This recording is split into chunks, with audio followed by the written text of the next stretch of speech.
bake sale to pay off the tax anticipation loan that we had taken out through First Commonwealth.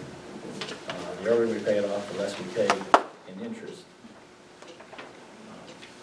Any discussion on that, John? Pay off, it's pay off. I'm fine. With that? Okay, going to make a formal motion to pay off the tax anticipation loan in the amount of, is this firm or is this go up and down daily? There is a daily accrual of $6.86. Okay, so in the neighborhood of $50,322. Right. How's that? Have a second? Second. Okay. Roll call vote, Mr. Brosens? Yes. Mr. Duran? Yes. My vote is yes, motion carries. Next item, at the last zoning hearing board, there was a situation where one of the members had to recuse himself because he was actually going through a training class for the very person that the zoning hearing board meeting was about. So it left a two-member board, which creates a voting issue. At the moment, we don't have anybody as an alternate in the zoning hearing board. So the other gentleman that had turned his name in and requested that was Mr. Joe Bridle. Bridle. I say it wrong. Bridle. It's written wrong. What's the correct spelling? H Is it H and an H? H-R-I. H-R-I. B-A-L or E-L? Well, that's the spelling. H-R-I-D. Any discussion amongst you gentlemen appointing him as a alternate? And we're going to be appointing him until the end of the year. As a alternate.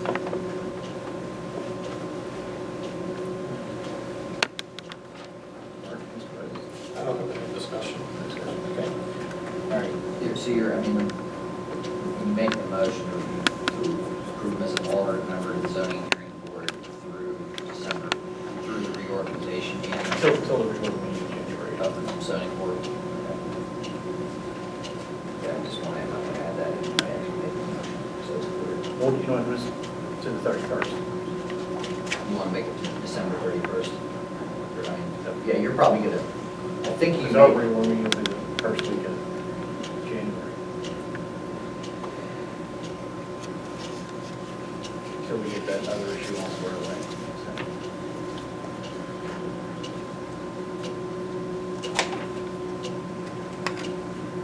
it's fine. Okay. I mean, Okay. as long as you're clear that it's not, It's not a 3-year term, it's not yet, so, okay, make a motion to appoint Joe Bridle as a alternate member to the zoning hearing board until the end of the year of 2014. I'll second. Okay, roll call vote, Mr. Rosens? No. Mr. Duran? Yes. My vote is yes, motion carries.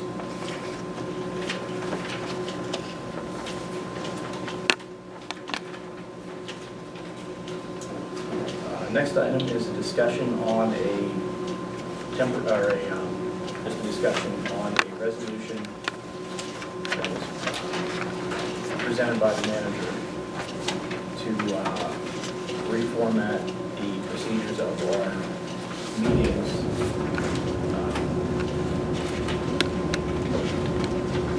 One of the changes in it is that we had some requests to lengthen the time of discussion. One of the items was to change it from 3 minutes to 5 at the end of the meeting.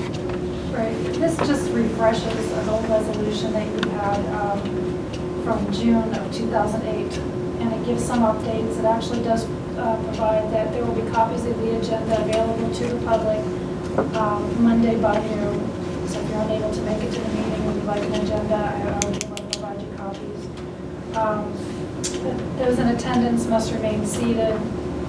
The first public discussion, you're given 3 minutes to speak, as always. However, with the second public discussion, we lengthen the time to 5 minutes to give you more time to speak. Really, that's all the changes.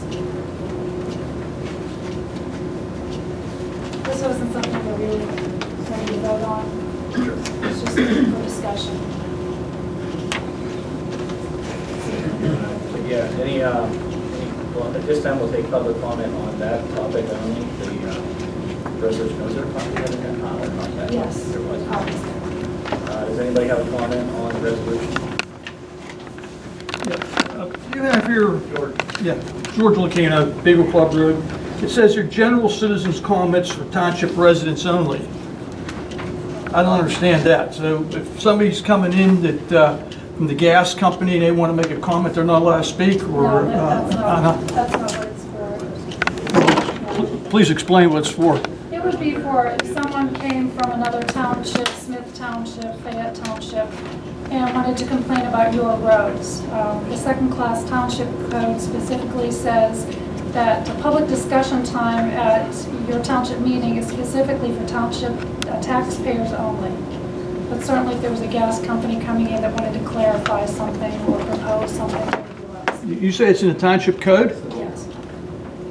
Because it was always that if somebody from a neighboring township, like from Findlay or North Fayette, that uses some of our roads to have a comment, they were allowed to speak as long as they spoke last in that procedures. They still had a chance to have a comment period. I don't like the idea of taking. Yeah, this opens it up for discussion, so. Well, I don't think it should be there because, you know, we have, for instance, I have part of North Fayette runs through my property. So you're saying if I wanted to go to North Fayette, they had the same procedures, I wouldn't be allowed to speak in North Fayette. If your property, if you're a taxpayer in North Fayette, I suppose you would be allowed to speak. I don't know, I can't speak for what they allow. Well, this says resident here, so. Right, resident here. Right. So I'm a resident in Robertson Township, but I have property in North Fayette. But what you're saying here, I couldn't make any complaints or any comment period in the. So I think you should at least look at this and maybe try to reword this, you know, somehow. I understand what you're saying, and we've had problems. We had when we had the power plant, there was different citizens groups that came from different parts of the state to make comments about the power plant. And then, so by this ruling here, they wouldn't be able to give us any information. Okay. Thank you. You say the township code does not allow for non-residents to make I'm not comments? saying it doesn't allow, it says that the public discussion period is for taxpayers. Only? No, just as taxpayers. I would agree with Mr. Lucchino on that, for sure. Wow. And you did, it looks like you removed the Roberts Rules of Order. Yes. He agreed with me. Kathy Lodge. Be careful. You had mentioned that the agendas would be available, can you put them on the website? Easy access? By noon? Yes. Okay. And the resolution, I guess, as well. Any information that's on the website is very helpful.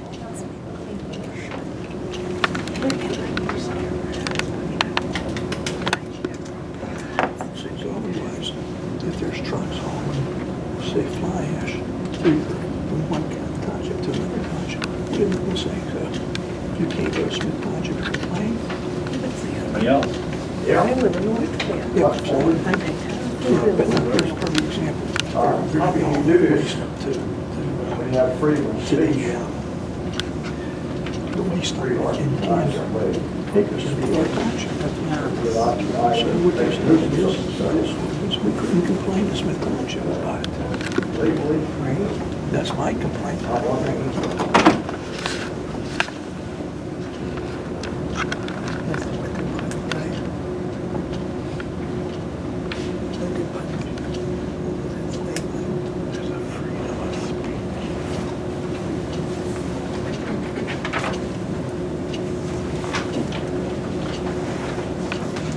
Can I come back again, Mr. Chairman? I just want to that close to that door frame. with my finger too. Perfect example is we have that waste dump in Bulger, okay? And all the traffic goes through our township. And what you're proposing there is, and Smith would do the same thing, we couldn't go to Smith and the residents couldn't go to Smith and complain at a public meeting. So that's what I'm saying, is, you know, that's opened up a whole can of worms, you know, because I feel if there was a problem with them trucking that waste material going right through Robertson Township to that waste dump in Smith, and if Smith gets the same ordinances like that, then our residents can't complain. So I think, you know, there's a perfect example there. George, I think they do actually have that in Smith. I can't hear you. I believe they do have that at Smith. Because I remember being in a meeting where one of the supervisors told another person from a different township, you have been standing here. So I believe that they have that at Smith Township. I can check on that if you'd like me to. Yeah, I would appreciate it. I'll look into it. I mean, I don't want to limit us that we can only deal with what's like in our little island of Robinson when we're surrounded by other townships.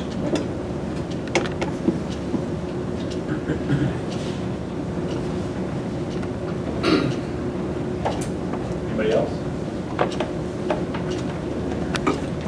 Further discussion? I'll do some more research. All right, that's all, just a discussionary thing, so. I'm not taking positions, it doesn't matter to me, that should adopt which one I adopt. But I think what the manager was referring to is a provision in the Sunshine Act, which requires you to provide a reasonable opportunity in each to advertise regular meeting, special meeting for residents of the political subdivision, or for taxpayers of the political subdivision, or for both to comment on matters that concern official action or deliberations which are or may be before the board prior to taking official action. So I mean that's the baseline requirement. So it's up to you, I think,